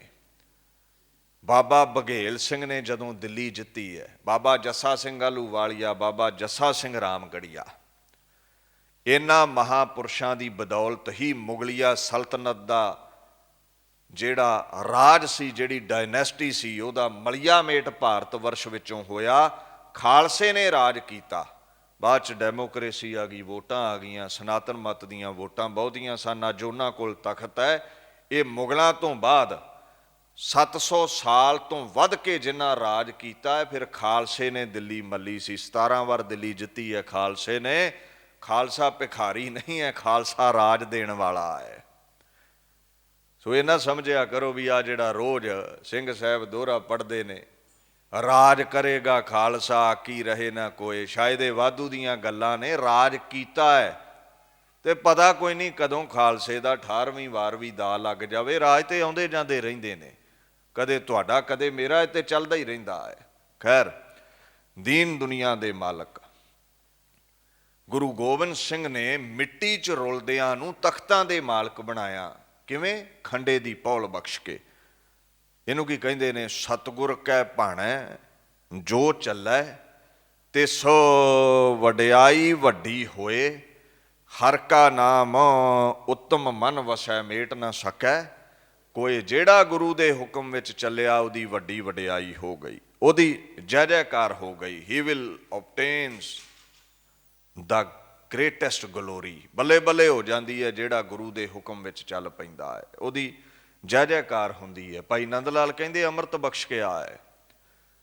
ਇੱਕ ਉਦਾਹਰਣ ਆਪਾਂ ਕਈ ਵਾਰ ਸਾਂਝੀ ਕਰਦੇ ਹਾਂ, ਉਹ ਬਾਬਾ ਜੈਤਾ, ਜਿਸ ਨੇ ਦਿੱਲੀ 'ਚੋਂ ਗੁਰੂ ਤੇਗ ਬਹਾਦਰ ਸਾਹਿਬ ਜੀ ਦਾ ਸੀਸ ਆਨੰਦਾਂ ਦੀ ਪੁਰੀ ਖੜਿਆ, ਔਰ ਕਲਗੀਧਰ ਨੇ ਖੇੜੇ ਵਿੱਚ ਆ ਕੇ ਕਿਹਾ, ਰੰਗਰੇਟਾ ਗੁਰੂ ਕਾ ਬੇਟਾ। ਉਹ ਬਾਬਾ ਜੀਵਨ ਸਿੰਘ ਕਿਵੇਂ ਬਣਿਆ? ਅੰਮ੍ਰਿਤ ਬਿਦ ਵਿੱਚ ਉਹਦੇ ਬੋਲ ਨੇ, ਜਪ ਜਾਪ ਸਵਈਏ ਚੌਪੀ ਆਨੰਦ, ਸੋ ਪਾਠ ਸੋ ਪਾਹੁਲ ਤਿਆਰ ਕਰੀਜੈ। ਕਹਿੰਦੇ ਜਪ ਜਾਪ ਸਵਈਏ ਚੌਪੀ ਆਨੰਦ, 5 ਬਾਣੀਆਂ ਪੜ੍ਹ ਕੇ ਪਾਣੀ ਨੂੰ ਪਹੁਲ ਬਣਾਇਆ, ਅੰਮ੍ਰਿਤ ਬਣਾਇਆ। ਉਹ ਛਕ ਕੇ ਹੀ ਕਹਿੰਦੇ ਮੈਂ ਜੀਵਨ ਸਿੰਘ ਬਣਿਆ ਹਾਂ। ਸੋ ਕਦੇ ਵੀ ਸ਼ੰਕਾ ਨਹੀਂ ਕਰਨਾ ਅੰਮ੍ਰਿਤ ਦੇ ਉੱਤੇ, ਕਦੇ ਵੀ 5 ਪਿਆਰਿਆਂ ਵੱਲੋਂ ਦਿੱਤੇ ਗੁਰਮੰਤਰ ਤੇ ਸ਼ੰਕਾ ਨਹੀਂ ਕਰਨਾ। ਜਿਹੜਾ ਹੁਕਮ ਵਿੱਚ ਚੱਲੇਗਾ, ਸ਼ੰਕਾ ਨਹੀਂ ਕਰੇਗਾ। ਚੱਲ ਹੈ ਗੁਰਮੁਖ ਹੁਕਮ ਰਜਾਈ, ਰਹ ਹੈ ਅਤੀਤ ਸੱਚੇ ਸਰਣਾਈ। ਜਿਹੜਾ ਗੁਰਮੁਖ ਗੁਰੂ ਦੇ ਹੁਕਮ ਵਿੱਚ ਚੱਲੇਗਾ, who will obeys the Guru's command, ਜਿਹੜਾ ਹੁਕਮ ਵਿੱਚ ਚੱਲੇਗਾ ਨਾ, ਉਹ ਸਦਾ ਅਤੀਤ ਪਰਮ ਪਦ ਪਾਵੇਗਾ, ਮਾਇਆ ਤੋਂ ਨਿਰਲੇਪ ਹੋ ਜਾਵੇਗਾ, ਨਜ਼ਾਤ ਹਾਸਲ ਕਰੇਗਾ, ਮੁਕਤ ਹੋਵੇਗਾ। ਬਾਣੀ ਕਹਿੰਦੀ ਹੈ, ਹੁਕਮ ਰਜਾਈ ਜੋ ਚੱਲੈ ਸੋ ਪਵੈ ਖਜ਼ਾਨਾ। ਅਕਾਲ ਪੁਰਖ ਦੇ ਖਜ਼ਾਨੇ ਵਿੱਚ ਖਰੇ ਉਹੀ ਮੰਨੇ ਗਏ, ਉਹੀ ਉਹਦੇ ਚਰਨਾਂ ਵਿੱਚ ਅਭੇਦ ਹੋਏ ਜਿਨ੍ਹਾਂ ਗੁਰੂ ਦਾ ਹੁਕਮ ਮੰਨਿਆ। ਖੋਟੇ ਠਵਰ ਨਾ ਪਾਈ ਨੀ, ਰਲੇ ਜੂਠਾਨੈ ਜਿਹੜੇ ਖੋਟੇ ਨੇ, ਹੁਕਮ ਤੋਂ ਬਾਹਰ ਨੇ, ਗੁਰਮੰਤਰ ਹਾਸਲ ਨਹੀਂ ਕਰਦੇ, ਕਹਿੰਦੇ ਉਹ ਰੁਲਦੇ ਨੇ, ਉਹਨਾਂ ਨੂੰ ਅਕਾਲ ਪੁਰਖ ਦੇ ਚਰਨ ਪ੍ਰਾਪਤ ਨਹੀਂ ਹੁੰਦੇ।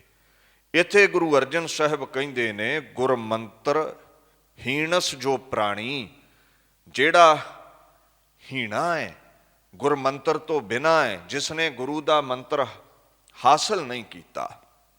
ਆਖਣ ਲੱਗੇ, ਤ੍ਰਿਗੰਤ ਜਨਮ ਭ੍ਰਸ਼ਟ ਨ ਹੈ।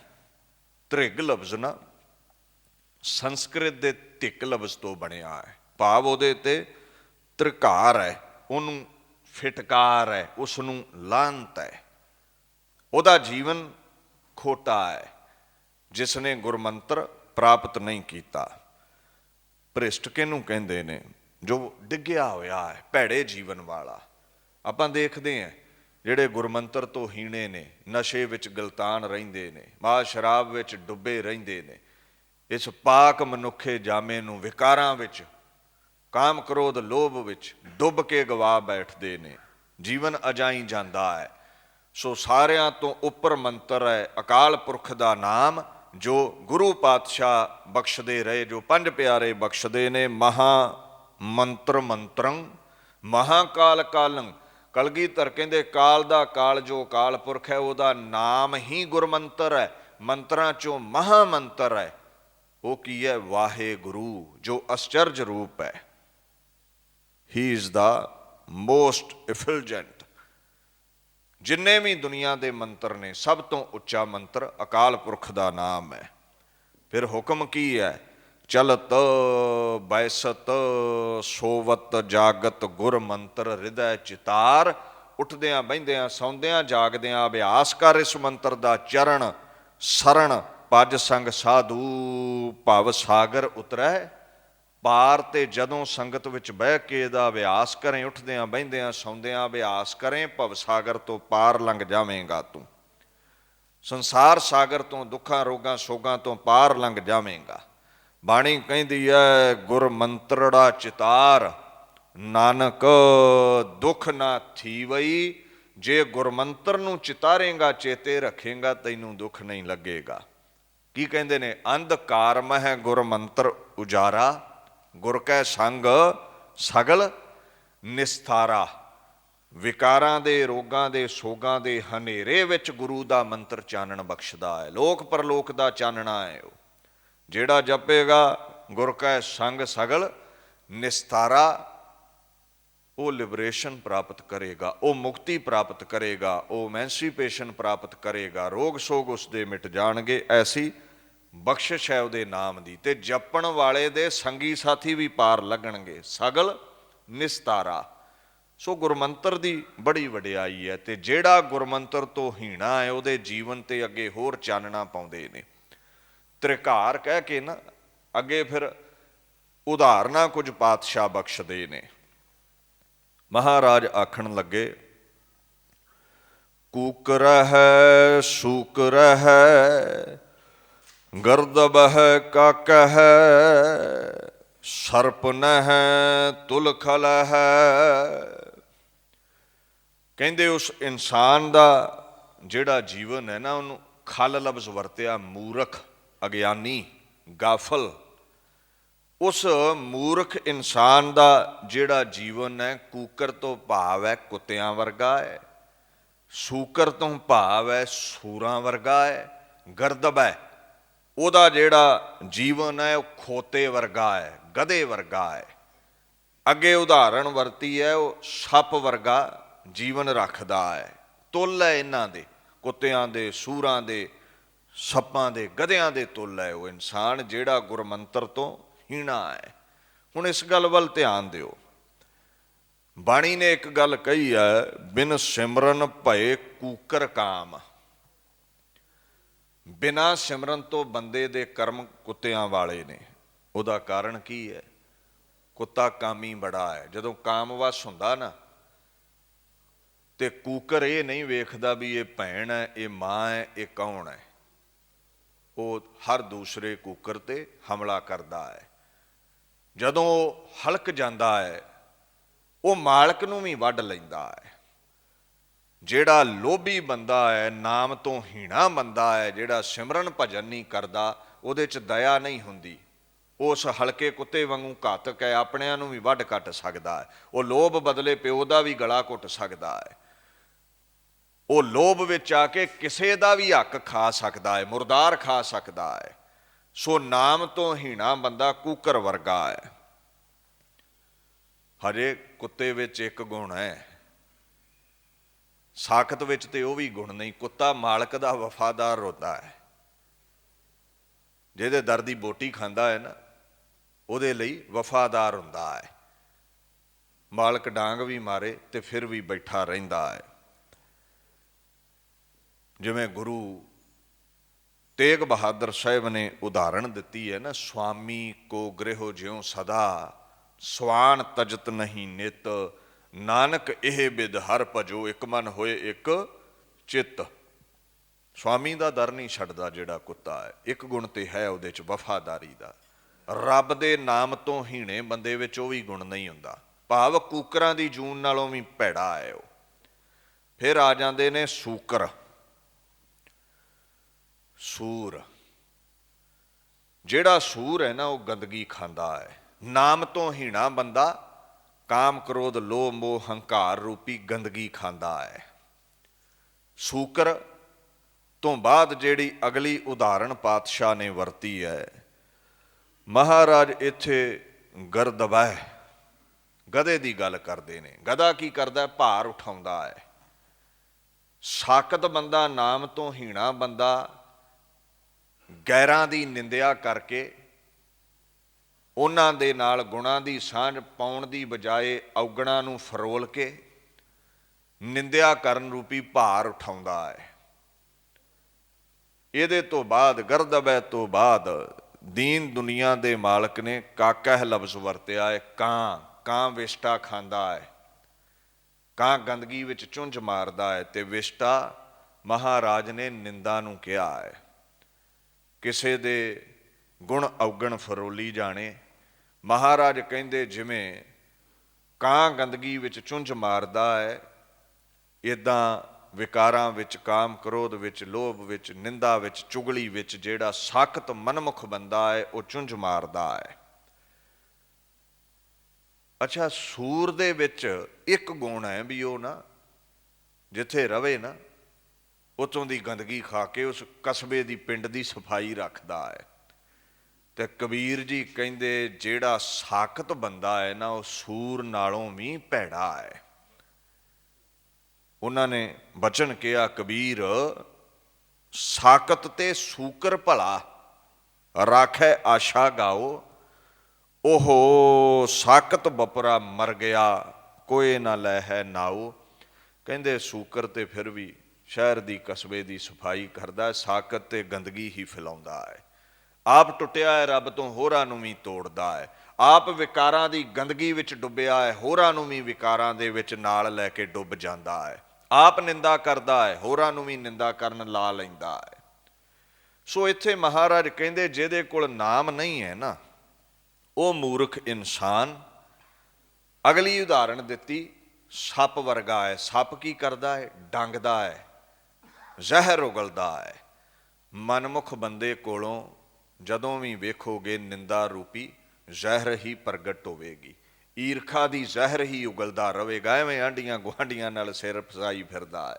ਜਿਹੜੇ ਰੱਬ ਦੇ ਗੀਤ ਗਾਉਂਦੇ ਨੇ ਉਹਦੇ ਆਨੰਦ ਵਿੱਚ ਚੌਂਕੜਾ ਲਾ ਕੇ ਬੈਠੇ ਨੇ। ਸਾਕਤ ਬੰਦਾ ਐਵੇਂ ਲੋਕਾਂ ਨਾਲ ਝਗੜੇਗਾ, ਐਵੇਂ ਨਿੰਦਾ ਕਰੇਗਾ, ਐਵੇਂ ਈਰਖਾ ਵਸ ਸੜਦਾ ਰਹੇਗਾ, ਜ਼ਹਿਰ ਉਗਲਦਾ ਰਹੇਗਾ, ਭੱਦੇ ਅਲਫਾਜ਼ ਕੱਢੇਗਾ, ਮੂੰਹ ਦੇ ਵਿੱਚੋਂ ਮੈਲ ਕੱਢੇਗਾ, ਗੰਦੇ ਬੋਲ ਕੱਢੇਗਾ।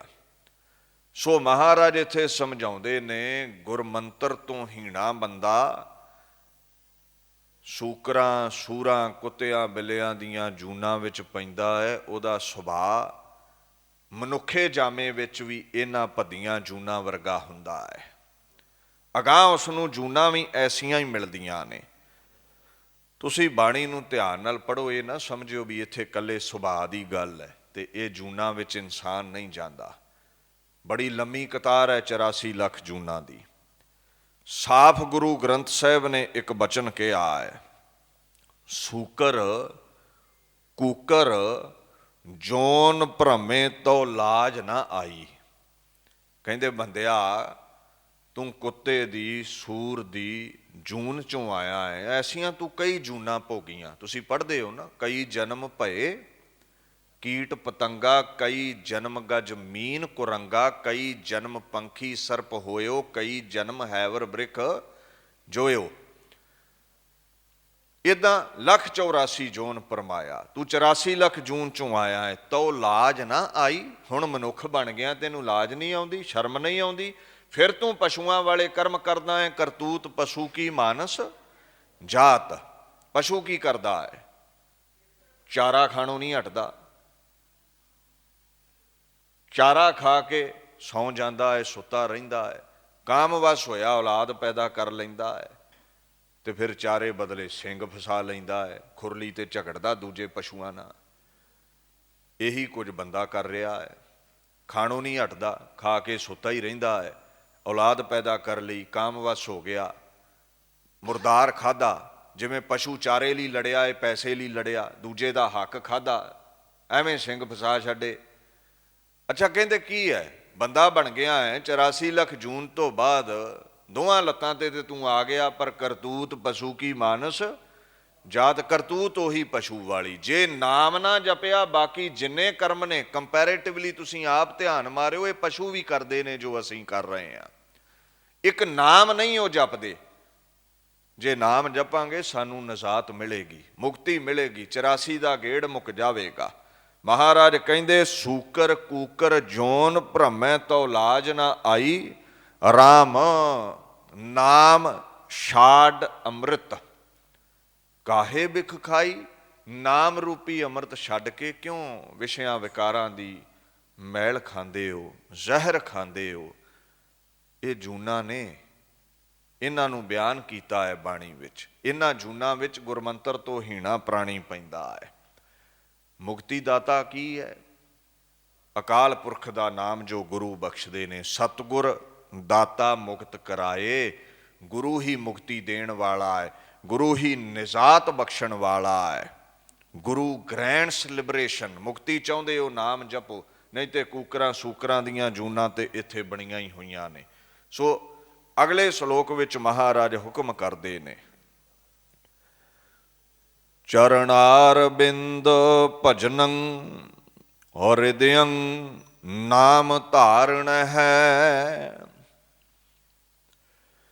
ਤੇ ਕਹਿੰਦੇ ਦੂਸਰੀ ਤਰਫ ਗੁਰਮੁਖ ਹੈ, ਜਿਹਨੇ ਗੁਰਮੰਤਰ ਲਿਆ, ਜਿਹਨੇ ਪਰਮਾਤਮਾ ਦੇ ਨਾਮ ਦੇ ਗੀਤ ਗਾਏ। ਚਰਨਾਰ ਬਿੰਦ, ਜਿਹੜਾ ਮਨੁੱਖ ਆਪਣੇ ਹਿਰਦੇ ਵਿੱਚ ਪਰਮਾਤਮਾ ਦੇ ਚਰਨਾਂ ਦਾ ਧਿਆਨ ਧਰਦਾ ਹੈ। ਭਜਨੰ, ਪਰਮਾਤਮਾ ਦੇ ਨਾਮ ਦਾ ਭਜਨ ਕਰਦਾ ਹੈ। ਹਿਰਦਯੰ, ਹਿਰਦੇ ਦੇ ਅੰਦਰ ਯਾਦ ਕਰਕੇ ਅਕਾਲ ਪੁਰਖ ਨੂੰ ਗਲੂਏ ਤੋਂ ਗਾਉਂਦਾ ਹੈ। ਨਾਮ ਧਾਰਨਾ, ਹਿਰਦੇ ਵਿੱਚ ਚਰਨ ਧਾਰ ਲਏ ਤੇ ਜ਼ੁਬਾਨ ਨਾਲ ਨਾਮ ਧਾਰ ਲਿਆ। ਅਕਾਲ ਪੁਰਖ ਦੇ ਜਿਸਨੇ ਗੀਤ ਗਾਏ ਨੇ। ਚਰਨਾਰ ਬਿੰਦ ਜਿਹੜਾ ਲਫ਼ਜ਼ ਹੈ ਨਾ, ਇਹਦਾ ਭਾਵ ਕੀ ਹੈ? ਚਰਨ ਤੇ ਆਪਾਂ ਨੂੰ ਪਤਾ ਪੈਰਾਂ ਨੂੰ ਕਹਿੰਦੇ ਹਾਂ, ਅਰਵਿੰਦ ਕਮਲ ਨੂੰ ਕਹਿੰਦੇ ਨੇ। ਅਕਾਲ ਪੁਰਖ ਜਿਸ ਦੇ ਪਾਕ ਚਰਨ ਕਮਲ ਵਰਗੇ ਸੁੰਦਰ ਨੇ, ਪਵਿੱਤਰ ਨੇ, ਪਾਕ ਨੇ। ਅੱਗੇ ਹੈ ਭਜਨ। ਭਜਨ ਦਾ ਮਤਲਬ ਸੇਵਾ ਵੀ ਹੈ, ਭਜਨ ਦਾ ਮਤਲਬ ਬੰਦਗੀ ਵੀ ਹੈ। ਗੁਰੂ ਦੇ ਚਰਨਾਂ ਦੀ ਸੇਵਾ ਕਰਨੀ। ਪਰਮਾਤਮਾ ਦੇ ਚਰਨਾਂ ਦੀ ਸੇਵਾ ਤੋਂ ਭਾਵ ਹਿਰਦੇ ਵਿੱਚ ਉਹਦਾ ਨਾਮ ਟਿਕਾਉਣਾ, ਉਹਦਾ ਕੀਰਤਨ ਗਾਉਣਾ, ਪੂਜਨ ਕਰਨਾ, ਉਸ ਨੂੰ ਸੇਵਨ ਕਰਨਾ, ਉਹਦੇ ਗੀਤ ਗਾਉਣੇ। ਰਿੱਧ, ਇਹ ਜਿਹੜਾ ਰਿਧਾ ਲਫ਼ਜ਼ ਹੈ, ਰਿੱਧ, ਇਹ ਛਾਤੀ ਨੂੰ ਕਹਿੰਦੇ ਨੇ, ਸੀਨੇ ਨੂੰ ਕਹਿੰਦੇ ਨੇ, ਦਿਲ ਨੂੰ ਕਹਿੰਦੇ ਨੇ, ਮਨ ਨੂੰ ਕਹਿੰਦੇ ਨੇ। ਸੋ ਗੁਰੂ ਪਾਤਸ਼ਾਹ ਕਹਿੰਦੇ ਨੇ ਜਿਸਨੇ ਅਕਾਲ ਪੁਰਖ ਦਾ ਨਾਮ ਹਿਰਦੇ 'ਚ ਧਾਰ ਲਿਆ ਹੈ। ਸੰਸਕ੍ਰਿਤ ਵਿੱਚ ਨਾਮਨ ਕਹਿੰਦੇ ਨੇ, ਫਾਰਸੀ ਦੇ ਵਿੱਚ ਨਾਮ ਕਹਿੰਦੇ ਨੇ। ਹੁਣ ਜਿਹੜਾ ਅਕਾਲ ਪੁਰਖ ਦਾ ਨਾਮ ਹੈ, ਜਿਹੜਾ ਅਕਾਲ ਪੁਰਖ ਦਾ ਹੁਕਮ ਹੈ, ਜਿਸ ਨੂੰ ਬਾਈਬਲ ਨੇ ਵਰਡ ਲਫ਼ਜ਼ ਕਰਕੇ ਲਿਖਿਆ ਹੈ। ਸੋ ਅਕਾਲ ਪੁਰਖ ਦੇ ਨਾਮ ਦਾ ਜੋ ਅਭਿਆਸ ਕਰਦਾ ਹੈ, ਉਹਦੇ ਚਰਨਾਂ ਦਾ ਧਿਆਨ ਧਾਰਦਾ ਹੈ, ਹਿਰਦੇ ਦੇ ਵਿੱਚ ਅਕਾਲ ਪੁਰਖ ਨੂੰ ਪਕੜ ਲੈਂਦਾ ਹੈ, ਜਕੜ ਲੈਂਦਾ ਹੈ, ਰੱਖ ਲੈਂਦਾ ਹੈ, ਟਿਕਾ ਲੈਂਦਾ ਹੈ। ਅੱਗੇ ਮਹਾਰਾਜ ਉਹਦੇ ਬਾਰੇ ਆਖਣ ਲੱਗੇ, ਕੀਰਤਨੰ ਸਾਧ ਸੰਗੇਣ ਨਾਨਕ ਨਹਿ ਦ੍ਰਿਸ਼ਟੰਤ ਜਮਦੂਤ ਨਹਿ। ਇਉਂ ਜਿਹੜਾ ਚਰਨਾਂ ਨੂੰ ਅਕਾਲ ਪੁਰਖ ਦੇ ਪਾਕ ਚਰਨਾਰ ਬਿੰਦ ਕਮਲ ਵਰਗੇ ਚਰਨਾਂ ਨੂੰ ਹਿਰਦੇ 'ਚ ਟਿਕਾ ਲੈਂਦਾ ਹੈ। ਮਹਾਰਾਜ ਕਹਿੰਦੇ ਨਾਮ ਜਪਦਾ ਹੈ, ਅਭਿਆਸ ਕਰਦਾ ਹੈ, ਬਾਣੀ ਪੜ੍ਹਦਾ ਹੈ, ਗੁਰਮੰਤਰ ਨੂੰ ਧਾਰ ਲੈਂਦਾ ਹੈ। ਕੀਰਤਨੰ ਸਾਧ ਸੰਗੇਣ ਨਾਨਕ, ਅਕਾਲ ਪੁਰਖ ਦੀ ਕੀਰਤੀ ਗਾਉਂਦਾ ਹੈ ਸਾਧੂਆਂ ਵਿੱਚ ਬਹਿ ਕੇ, ਸੰਗਤ ਵਿੱਚ ਬਹਿ ਕਰਕੇ। ਕੀਰਤਨ ਤੋਂ ਭਾਵ ਵਿਆਖਿਆਨ, ਕਥਾਵਾਂ, ਅਕਾਲ ਪੁਰਖ ਦੀ ਜੈ ਜੈਕਾਰ, ਜੈ ਜੈਕਾਰ ਦੇ ਗੀਤ ਧੁਨਾਂ ਦੇ ਨਾਲ ਗਾਉਣੇ, ਪ੍ਰੇਮ ਦੇ ਨਾਲ ਗਾਉਣੇ। ਸਾਧ ਸੰਗੇਣ, ਸਾਧੂ ਸੰਤ ਨੂੰ ਕਿਹਾ ਜਿਹਨੇ ਮਨ ਸਾਧਿਆ ਹੈ। ਸਾਧ ਸੰਗਤ ਗੁਰਮੁਖਾਂ ਦੀ ਸੰਗਤ ਨੂੰ ਕਿਹਾ ਜਾਂਦਾ ਹੈ। ਕਾਮਯਾਬ ਹੋ ਚੁੱਕਾ ਹੈ, ਪਰਮਾਤਮਾ ਦੀ ਪ੍ਰਾਪਤੀ ਕਰ ਚੁੱਕਾ ਹੈ, ਉਹਨਾਂ ਨੂੰ ਸਾਧ ਕਿਹਾ ਜਾਂਦਾ ਹੈ। ਸਮੁੱਚੇ ਤੌਰ 'ਤੇ ਜੋ ਸੰਗਤ ਇਕੱਠੀ ਹੁੰਦੀ ਗੁਰੂ ਦੇ ਦਰ 'ਤੇ, ਉਸ ਨੂੰ ਵੀ ਸਾਧ ਸੰਗਤ ਕਹਿ ਦਿੱਤਾ ਜਾਂਦਾ ਹੈ। ਸੋ ਮਹਾਰਾਜ ਆਖਣ ਲੱਗੇ, ਕੀਰਤਨ ਕਰਿਆ ਕਰੋ, ਭਾਵ ਬਾਣੀ ਪੜ੍ਹਿਆ ਕਰੋ, ਅਕਾਲ ਪੁਰਖ ਦੇ ਗੀਤ ਗਾਇਆ ਕਰੋ ਸਾਧੂਆਂ ਦੀ ਸੰਗਤ ਵਿੱਚ ਬੈਠ ਕੇ। ਸੰਗਤ ਦਾ ਬੜਾ ਅਸਰ ਹੁੰਦਾ ਹੈ। ਚੋਰਾਂ ਦੀ ਸੰਗਤ ਚੋਰ ਬਣਾ ਦਿੰਦੀ ਹੈ, ਸਾਧਾਂ ਦੀ ਸੰਗਤ ਸਾਧ ਬਣਾ ਦਿੰਦੀ ਹੈ, ਠੱਗਾਂ ਦੀ ਸੰਗਤ ਠੱਗ ਬਣਾ ਦਿੰਦੀ ਹੈ। ਸੋ ਜਿਹੜੇ ਨਾਮ ਜਪਦੇ ਨੇ ਉਹਨਾਂ ਦੀ ਸੰਗਤ ਵਿੱਚ ਬੈਠ ਕੇ ਜਪਣਾ ਸੌਖਾ ਹੈ, ਕਿਉਂਕਿ ਸਾਰੇ ਇੱਕੇ ਲਹਿਰ ਵਿੱਚ ਹੀ ਵਹਿੰਦੇ ਜਾ ਰਹੇ ਨੇ, ਸਾਰੇ ਇੱਕ ਪਾਸੇ ਨੂੰ ਹੀ ਚੱਲ ਰਹੇ ਨੇ। ਜਿੱਥੇ ਵਿਪਰੀਤ ਬੁੱਧੀ ਦੇ ਲੋਕ ਹੋਣ ਉੱਥੇ ਮੁਸ਼ਕਲ ਹੈ ਚੌਂਕੜਾ ਲਾਉਣਾ, ਬਾਣੀ ਪੜ੍ਹਨੀ, ਉੱਥੇ ਕਲਯੁਗੀ ਬਾਤਾਂ ਚੱਲਣਗੀਆਂ। ਸੋ ਕਹਿੰਦੇ ਸੰਗਤ ਵਿੱਚ ਬੈਠ ਕੇ ਨਾਮ ਜਪਣਾ ਹੈ। ਫਿਰ ਹੋਵੇਗਾ ਕੀ, ਨਹਿ ਦ੍ਰਿਸ਼ਟੰਤ ਜਮਦੂਤ ਨਹਿ। ਦ੍ਰਿਸ਼ਟ ਦਾ ਮਤਲਬ ਹੈ ਨਜ਼ਰੀ ਆਉਣਾ, ਇੱਥੇ ਹੈ ਨਹਿ ਦ੍ਰਿਸ਼ਟੰਤ, ਉਸ ਨੂੰ ਨਜ਼ਰੀ ਨਹੀਂ ਆਵੇਗਾ ਕੀ, ਜਮਦੂਤ, ਜਮਗਣ, ਜੋ ਜਮਾਂ ਦੇ ਅਧੀਨ ਚੱਲਦੇ ਕਰਿੰਦੇ ਨੇ, ਜੋ ਮੌਤ ਦਾ ਦੇਵਤਾ ਹੈ ਉਸ ਦੇ ਜਿਹੜੇ ਕਰਿੰਦੇ ਨੇ। ਬਾਣੀ ਕਹਿੰਦੀ ਹੈ, ਸਿਮਰਤ ਨਾਮ ਕੋਟ ਜਤਨ ਭਏ, ਸਾਧ ਸੰਗ ਮਿਲ ਹਰ ਗੁਣ ਗਾਏ, ਜਮਦੂਤਨ ਕੋ ਤਰਾਸ ਅਹੇ। ਜਿਹੜਾ ਗੁਰੂ ਦੀ ਸੰਗਤ ਵਿੱਚ, ਸਾਧੂਆਂ ਦੀ ਸੰਗਤ ਵਿੱਚ ਆ ਕੇ ਅਕਾਲ ਪੁਰਖ ਦੇ ਗੀਤ ਗਾਉਂਦਾ ਹੈ ਨਾ, ਮਹਾਰਾਜ ਆਖਣ ਲੱਗੇ, ਜਮਦੂਤਨ ਕਹੋ ਤਰਾਸ ਅਹੇ। ਜਮਦੂਤ ਵੀ ਉਹ ਤੋਂ ਡਰਦੇ ਨੇ, ਭਾਵ ਮੁਕਤੀ ਦਾਤਾ ਅਕਾਲ ਪੁਰਖ ਉਹਨਾਂ ਨੂੰ ਮੁਕਤੀ ਦੇ ਦਿੰਦਾ ਹੈ। ਮਰਜ਼ੀ ਨਾਲ ਆਉਂਦੇ ਨੇ, ਮਰਜ਼ੀ ਨਾਲ ਜਾਂਦੇ ਨੇ। ਜਨਮ ਮਰਨ ਦੁਹੂ ਮੈਂ ਨਾ ਹੀ ਜਨ ਪਰ ਉਪਕਾਰੀ ਆਏ। ਮੌਤ ਦਾ ਦੇਵਤਾ ਉਹਨਾਂ ਨੂੰ ਛੂਹ ਨਹੀਂ ਸਕਦਾ। ਬਾਣੀ ਦਾ ਫਰਮਾਨ ਹੈ, ਅਨਾਥਾ ਨਾਥ ਭਗਤ ਭੈ ਮੇਟਨ, ਸਾਧ ਸੰਗ ਜਮਦੂਤ ਨਾ ਭੇਟਨ। ਉਹਨਾਂ ਨੂੰ ਮੌਤ ਦਾ ਦੇਵਤਾ ਨਹੀਂ ਮਿਲਦਾ, ਮੌਤ ਉਹਨਾਂ ਤੋਂ ਭੈਭੀਤ ਰਹਿੰਦੀ ਹੈ। ਮਰਜ਼ੀ ਨਾਲ ਦੁਨੀਆ 'ਤੇ ਆਗਾਜ਼ ਹੁੰਦਾ ਹੈ, ਮਰਜ਼ੀ ਨਾਲ ਉਮਰ ਭੋਗ ਕੇ ਉਹ ਚਲੇ ਜਾਂਦੇ ਨੇ। ਦੂਸਰਾ ਪੱਖ ਇਹ ਸਮਝਿਓ, ਨਾ ਜਮਦੂਤ ਦੁਖ ਤਿਸ ਲਾਗੈ, ਜੋ ਜਨ ਰਾਮ ਨਾਮ ਲਿਵ ਜਾਗੈ। ਜਮਦੂਤਾਂ ਦਾ ਦੁੱਖ, ਮਰਨ ਦਾ ਦੁੱਖ, ਜੰਮਣ ਦਾ ਦੁੱਖ ਉਹਨਾਂ ਨੂੰ ਨਹੀਂ ਲੱਗਦਾ, ਭਾਵ ਉਹ ਜੰਮਣ ਤੇ ਮਰਨ ਤੋਂ ਰਹਿਤ ਹੋ ਜਾਂਦੇ ਨੇ। ਉਹਨਾਂ ਨੂੰ ਮੌਤ ਦਾ ਡਰ ਨਹੀਂ ਰਹਿੰਦਾ, ਉਹਨਾਂ ਨੂੰ ਮੌਤ ਦਾ ਭੈ ਨਹੀਂ ਰਹਿੰਦਾ। ਕਿਹਨਾਂ ਨੂੰ? ਜਿਹੜੇ ਬਾਣੀ ਪੜ੍ਹਦੇ ਨੇ, ਜਿਹੜੇ ਗੁਰਮੰਤਰ ਦੇ ਧਾਰਨੀ ਨੇ, ਜਿਨ੍ਹਾਂ ਨੇ ਅਕਾਲ ਪੁਰਖ ਦੇ ਚਰਨ ਹਿਰਦੇ 'ਚ ਟਿਕਾਏ ਨੇ, ਸਾਧੂਆਂ ਦੀ ਸੰਗਤ ਵਿੱਚ ਬੈਠ ਕੇ ਅਕਾਲ ਪੁਰਖ ਦੇ ਗੀਤ ਗਾਏ ਨੇ, ਉਹ ਮੁਕਤ ਹੋ ਜਾਂਦੇ ਨੇ। ਜਿਵੇਂ ਸਾਖਤ ਬੰਦਾ ਗੁਰਮੰਤਰ ਤੋਂ ਹੀਣਾ ਡੁੱਬ ਜਾਂਦਾ ਹੈ, ਤੇ ਬਾਣੀ ਪੜ੍ਹਨ ਵਾਲਾ ਗੁਰਮੰਤਰ ਦਾ ਧਾਰਨੀ ਜਮਦੂਤਾਂ ਤੋਂ, ਮੌਤ ਤੋਂ ਰਹਿਤ ਹੋ ਕੇ ਮੁਕਤੀ ਹਾਸਲ ਕਰ ਲੈਂਦਾ ਹੈ। ਅੱਗੇ ਸ਼ਲੋਕ ਵਿੱਚ ਪਾਤਸ਼ਾਹ ਦੱਸਦੇ ਨੇ ਵੀ ਇਹ ਜਿਹੜਾ ਅਕਾਲ ਪੁਰਖ ਦਾ ਨਾਮ ਹੈ, ਗੁਰਮੰਤਰ ਹੈ, ਇਹਦਾ ਅਭਿਆਸ ਕਰਨਾ, ਇਸ ਨੂੰ ਪ੍ਰਾਪਤ ਕਰਨਾ ਬੜਾ ਔਖਾ ਹੈ, ਬੜਾ ਅਮੁੱਲਾ ਇਹ ਨਾਮ ਹੈ। ਇਹ ਸੌਖਾ ਨਹੀਂ ਹੈ ਪ੍ਰਾਪਤ ਕਰਨਾ। ਹੋਰ ਸਭ ਕੁਝ ਸੁਖਾਲਾ ਮਿਲ ਜਾਂਦਾ ਹੈ, ਨਜ਼ਰੀ ਆ ਜਾਂਦਾ ਹੈ। ਅਕਾਲ ਪੁਰਖ ਦਾ ਨਾਮ ਔਖਾ ਮਿਲਦਾ ਹੈ। ਅਕਾਲ ਪੁਰਖ ਦੇ ਦਿਦਾਰੇ ਬੜੇ ਔਖੇ ਹੁੰਦੇ ਨੇ। ਮਹਾਰਾਜ ਹੁਕਮ ਕਰਦੇ ਨੇ ਅਗਲੇ ਸ਼ਲੋਕ ਦੇ ਵਿੱਚ, ਨਚ ਦੁਰਲਭੰ ਧਨੰ ਰੂਪੰ ਨਚ ਦੁਰਲਭੰ ਸਵਰਗ ਰਾਜ ਨ ਹੈ। ਗੁਰੂ ਪਾਤਸ਼ਾਹ ਆਖਣ ਲੱਗੇ ਨਚ, ਨਚ ਦਾ ਭਾਵ ਹੈ ਨਹੀਂ। ਕਹਿੰਦੇ ਇਹ ਕੋਈ ਵੱਡੀ ਗੱਲ ਨਹੀਂ ਹੈ, ਇਹ ਕੋਈ ਦੁਰਲੱਭ ਵਸਤੂ ਨਹੀਂ ਹੈ ਧਨ। ਯਤਨ ਕਰੋ ਤੇ ਧਨ ਮਿਲ ਜਾਂਦਾ ਹੈ, ਮੁਸ਼ੱਕਤ ਘਾਲੋ ਧਨ ਮਿਲ ਜਾਂਦਾ ਹੈ, ਪੈਸਾ ਇਕੱਠਾ ਕਰ ਲਈਦਾ ਹੈ, ਕੋਈ ਔਖਾ ਕੰਮ ਨਹੀਂ ਹੈ। ਜੇ ਤੁਸੀਂ ਸੁੰਦਰ ਰੂਪ ਦੇਖਣਾ ਹੈ ਤੇ ਬੜੇ ਬੜੇ ਸੁੰਦਰ ਸਰੂਪ ਵਾਲੇ ਇਨਸਾਨ ਤੁਹਾਨੂੰ ਨਜ਼ਰੀ ਆ ਜਾਂਦੇ ਨੇ, ਜਿਨ੍ਹਾਂ ਦਾ ਰੂਪ ਬੜਾ ਸੁੰਦਰ ਹੈ, ਬੜੀ ਖਿੱਚ ਹੈ ਜਿਨ੍ਹਾਂ ਦੇ ਰੂਪ ਵਿੱਚ, ਨੈਣ ਨਕਸ਼ ਬੜੇ ਸੁੰਦਰ ਨੇ, ਧਨਵਾਨ ਬੜੇ ਲੱਭ ਪੈਣਗੇ। ਧਨ ਦੀ ਪ੍ਰਾਪਤੀ ਤੁਸੀਂ ਸੁਖਾਲੀ ਕਰ ਸਕਦੇ ਹੋ ਮੁਸ਼ੱਕਤ ਘਾਲ ਕੇ। ਚੰਗਾ ਰੂਪ ਮਿਲ ਜਾਂਦਾ ਹੈ, ਤੁਹਾਨੂੰ ਨਜ਼ਰੀ ਆ ਜਾਵੇਗਾ। ਉਹ ਦੁਰਲੱਭ ਕੀ ਹੈ? ਜਿਸ ਦਾ ਲੱਭਣਾ ਬੜਾ ਕਠਿਨ ਹੋਵੇ। ਕਹਿੰਦੇ ਪਰ ਇਹ ਦੁਰਲੱਭ ਨਹੀਂ, ਇਹ ਮਿਲ ਜਾਂਦੇ ਨੇ। ਅੱਗੇ ਪਾਤਸ਼ਾਹ ਗੁਰੂ ਅਰਜਨ ਸਾਹਿਬ ਆਖਣ ਲੱਗੇ, ਨਚ ਦੁਰਲਭੰ ਸਵਰਗ ਰਾਜ ਨ ਹੈ।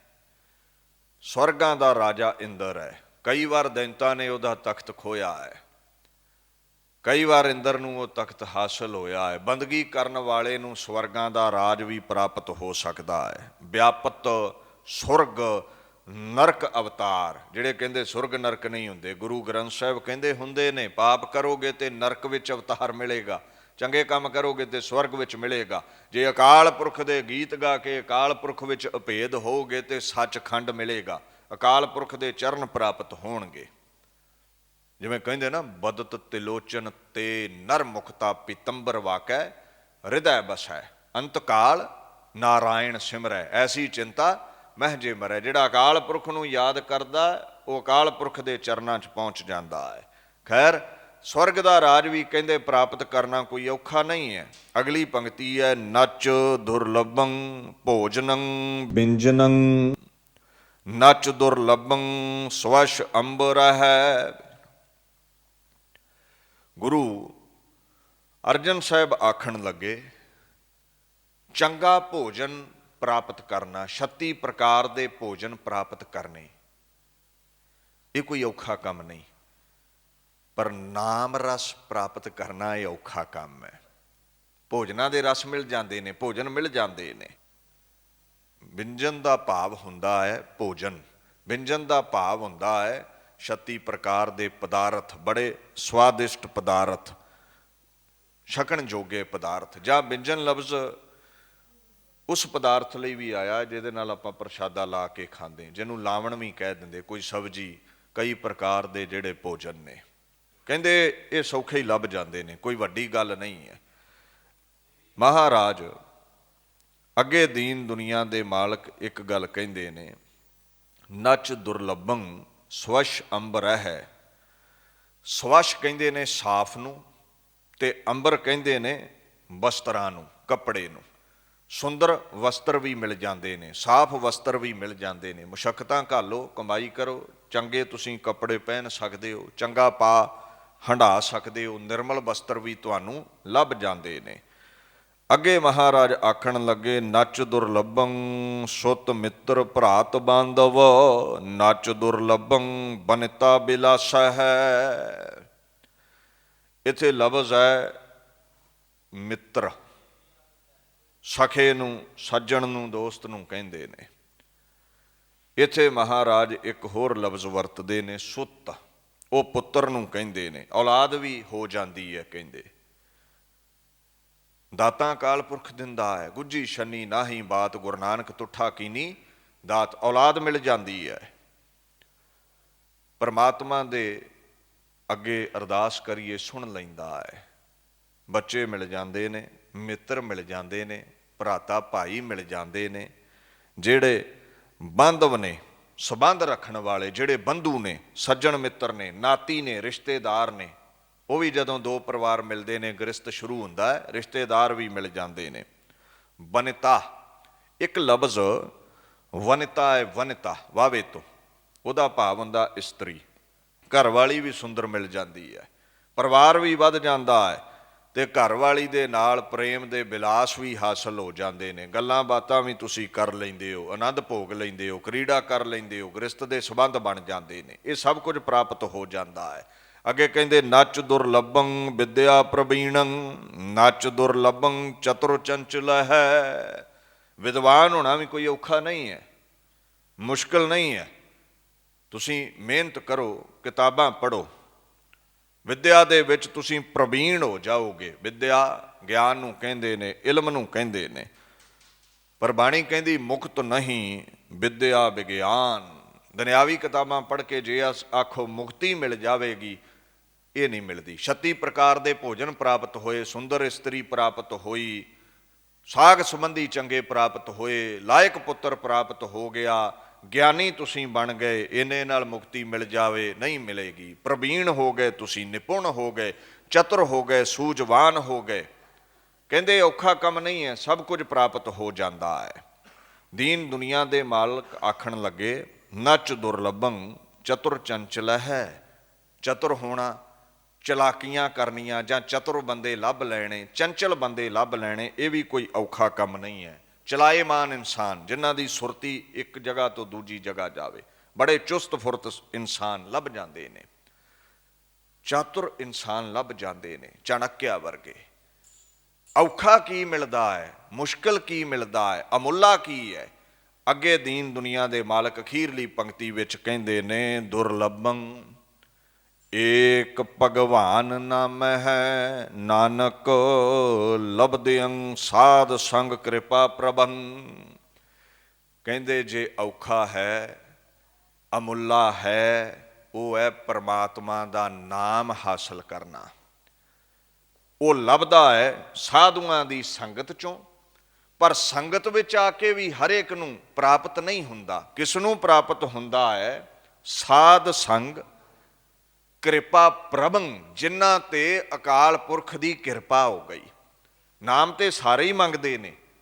ਜਿਹੜੇ ਗੁਰੂ ਘਰ ਆਏ ਕਾਹਦੇ ਲਈ ਆਏ? ਜਿਨ੍ਹਾਂ ਨੂੰ ਸਮਝ ਆ ਗਈ ਗੋਬਿੰਦ ਮਿਲਣ ਕੀ ਇਹ ਤੇਰੀ ਬਰੀਆ, ਭਈ ਪ੍ਰਾਪਤ ਮਨੁੱਖ ਦੇ ਹੁਰੀਆ, ਅਵਰ ਕਾਜ ਤੇਰਾ ਕਿਤੇ ਨਾ ਕਾਮ, ਮਿਲ ਸਾਧ ਸੰਗਤ ਭਜ ਕੇਵਲ ਨਾਮ। ਇਹ ਮਨੁੱਖਾ ਜਾਮਾ ਰੱਬ ਦੀ ਪ੍ਰਾਪਤੀ ਲਈ ਮਿਲਿਆ ਹੈ, ਪਰ ਨਾਮ ਹਰ ਇੱਕ ਨੂੰ ਪ੍ਰਾਪਤ ਨਹੀਂ ਹੁੰਦਾ। ਜਿੰਨਾ ਭਾਗ ਮਥਾਹੇ ਸੇ ਨਾਨਕ ਹਰ ਰੰਗ ਮਾਣ ਦੋ, ਸਾਈਂ ਨਾਮ ਅਮੋਲ ਕੀਮ ਨਾ ਕੋਈ ਜਾਣ ਦੋ।